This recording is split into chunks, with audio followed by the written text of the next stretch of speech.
see a few different faces this morning, so I'm going to recap what we've already known, and then we're going to present our new information where we're at thus far with our investigation.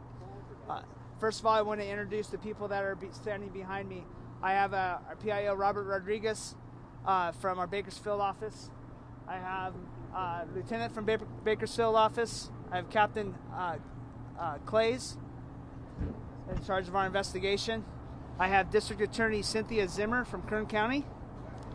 I have Kern County District Attorney Chief Investigator Lyle Martin.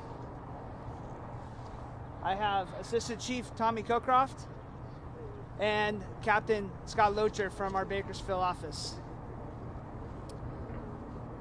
And again, I'm Brian Pennings, Sergeant for the California Highway Patrol, BRIANPENNINGS. This morning, at 1:27 in the morning, the California Highway Patrol dispatch received a phone call from a 911 caller aboard a Greyhound bus reporting that there was a person on board the bus that had a handgun and was firing it towards passengers, injuring several of the occupants.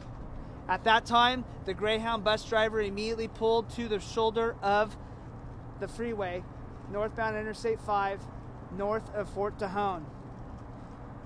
Due to some very heroic acts by the passengers, they were able to overcome this subject and disarm him. They were able to escort him off of the bus without further incident. The suspect was left on the right shoulder, northbound Interstate 5, north of Fort Tejon, and the driver drove the bus to the very next exit, which is here at Grapevine. The driver exited the freeway and pulled into the Valero gas station directly behind me. During that time, there were some heroic passengers who not only were instrumental in disarming the individual, but also were instrumental in administering first aid to the injured victims aboard the bus. The bus stopped behind us. They were able to call 911, let us know where they were, and we were able to get emergency medical crews here to render aid to the injured victims. Simultaneously, as that was happening, CHP officers responded to the scene of the original incident on northbound Interstate 5, north of Fort Tejon, and at that time they were able to locate the suspect and take him into custody without further incident. There were a total of 6 victims aboard the bus that were injured as a result of this person's actions. There were a Hispanic male that's 45 years old that was airlifted and is currently, as we speak, in surgery and in critical condition. There was a black female adult, 39 years old, who has major injuries. A 19-year-old Hispanic female who is also in critical condition, a Hispanic male that's 49 years old, who's moderate and stable, and lastly, a Hispanic female who's 50 years old, who has minor injuries. Now that's 5. I said that there were 6 victims.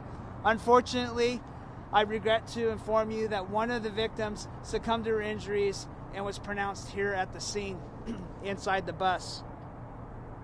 As a result of this incident, we launched an investigation, and we have been meticulously analyzing all the evidence, as well as interviewing all of the passengers and witnesses that were involved with the situation. Including that, we took a bomb dog, and we took the dog through the bus to rule out the possibility of anything that we might have missed in case there was something else on the bus. And I'm here to let you know that that was negative, so there was nothing else there. I want to give a big thanks to ATF. They responded to the scene and assist us with processing the weapon. The weapon is identified as a Century Arms semi-automatic black pistol, 9mm in caliber. In addition to the handgun, I can also tell you that there were several other magazines that were located with the handgun.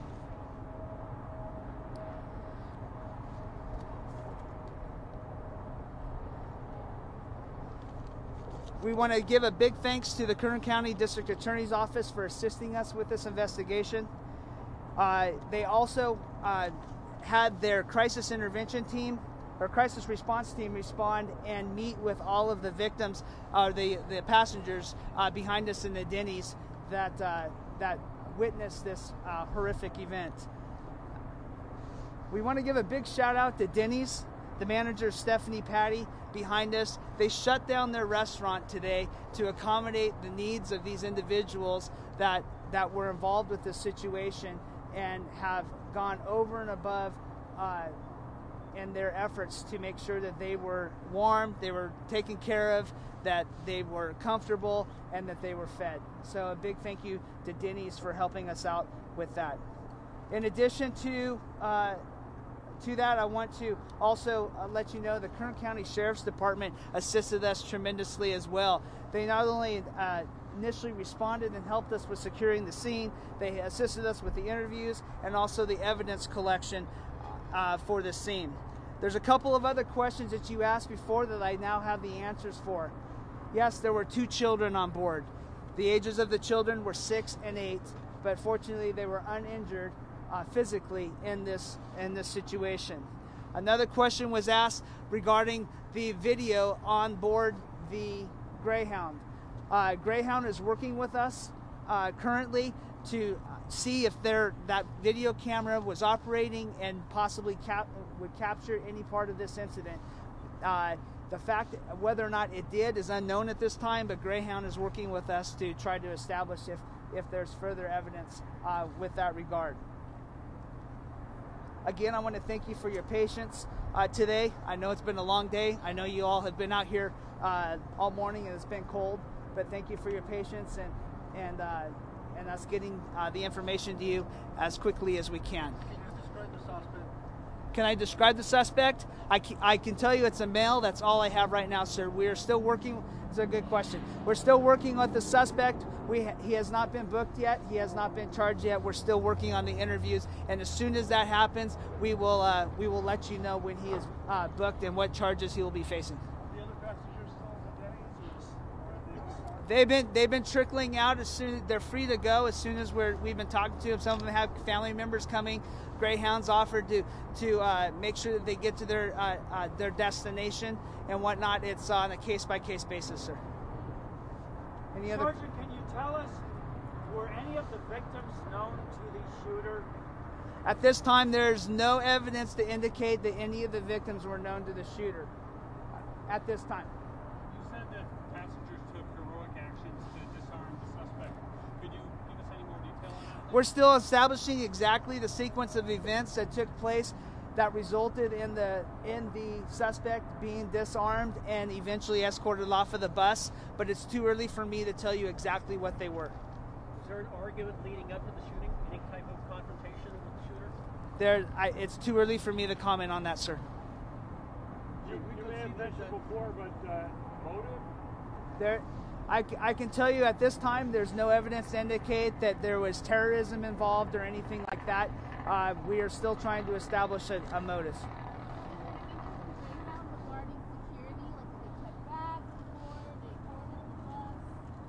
I'm not familiar with Greyhound's procedures as far as what they do in regards of preloading their passengers and their luggage, ma'am. You mentioned extra magazines found with the weapon. Do you have any idea why there were extra magazines? Well, I can tell you that there was extra magazines with the weapon. Whether or not what the intent was, sir, I can't comment on. I don't have a round count or an exact number. All I can tell you at this point is that there was additional magazines. Were the hospital wounded at? For the passengers' bags searched? Yes, sir. Was the fatal victim traveling alone? At this time, I don't have any information of the fatal victim being connected with any other passengers. Does the bus screen passengers for weapons? We discussed that. I'm unfamiliar with Greyhound's procedures on preloading their passengers or their baggage. Where are the victims being treated? I believe they went to Kern Medical Center, sir, but I'm not positive. So could you go over the details about how he got off the bus, whether he was forced by other passengers or was he voluntarily get off the bus? I can tell you that there was some heroic actions that were taken by the passengers that led to the eventual suspect being disarmed and escorted off of the bus, sir. I cannot tell you because we haven't put the pieces of the puzzle together yet exactly what those actions were or what happened. All we know is that he was eventually escorted off the bus and unarmed. Are any of those passengers still here and willing to speak with the media? I do not know of any, sir. Can you tell us anything more about the weapon? Was it legally purchased? We're working with ATF, finding out the history of the weapon, and we will get that information shortly. It's too early to comment. All I can tell you is make, model, and caliber. Did any of the other passengers have weapons to threaten you with? Not to my knowledge, ma'am.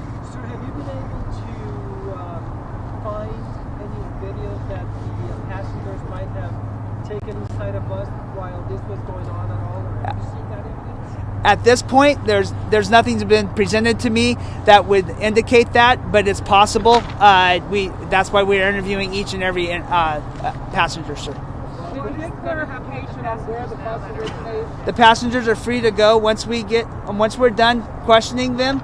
They're free to go, and they're waiting for personal rides and/or Greyhound will make sure that they eventually. I'm sorry. I'm not sure where we're at. We should be completing that shortly. Okay. Did you get clarification on which terminal you have the bus originated from, where the suspect was picked up and where specifically? No, and I will come find you because that's the second time you asked me, and I'm sorry. Actually, third time. I apologize, ma'am. I will find out, and I will come find you. I apologize. Exactly where did this shooting take place?